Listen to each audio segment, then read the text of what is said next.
दिल्ली दंगों के एक केस में पुलिस ने सीपीएम महासचिव सीताराम येचुरी, स्वराज अभियान के नेता योगेंद्र यादव, अर्थशास्त्री जयति घोष, दिल्ली यूनिवर्सिटी के प्रोफेसर अपूर्वानंद और documentary film maker Rahul Roy को भी आरोपी बनाया है। दिल्ली पुलिस ने दंगों से जुड़ी एक सप्लीमेंट्री चार्जशीट में इनको सह साजिशकर्ता माना। एजेंसी के मुताबिक दिल्ली दंगों के आरोपी देवांगना कलिता, नताशा नरवाल और गुलफिशा फातिमा ने अपने बयानों में योगेंद्र, जयति, अपूर्वानंद और राहुल रॉय का नाम लिया था। ये बयान जाफराबाद हिंसा के सिलसिले में लिए गए थे। पुलिस के अनुसार जाफराबाद से ही दंगों की शुरुआत हुई थी।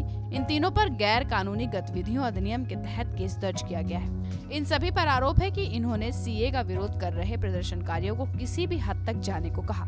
सीए एनआरसी को एक समुदाय को विरोधी बताकर समुदाय में नाराजगी बढ़ाई और भारत सरकार की छवि खराब करने के लिए प्रदर्शन आयोजित किए। इस चार्जशीट पर एक आधिकारिक बयान जारी करते हुए दिल्ली पुलिस ने कहा कि एंटी सीए प्रोटेस्ट को ऑर्गेनाइज और एड्रेस करने के संबंध में एक आरोपी के बयान के आधार पर ये नाम शामिल किए गए हैं। इस डिस्क्लोजर स्टेटमेंट को सच्चाई के साथ रिकॉर्ड किया गया है। एक व्यक्ति को केवल डिस्क्लोजर स्टेटमेंट के आधार पर अभियुक्त नहीं ठहराया जाता है।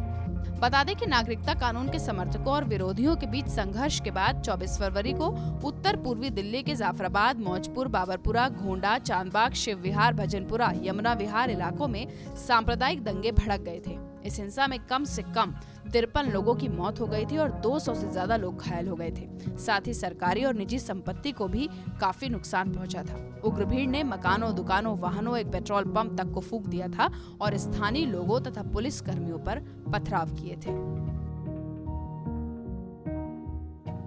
परवाह देश की, सोमवार से शुक्रवार रात 10 बजे TV9 भारतवर्ष पर।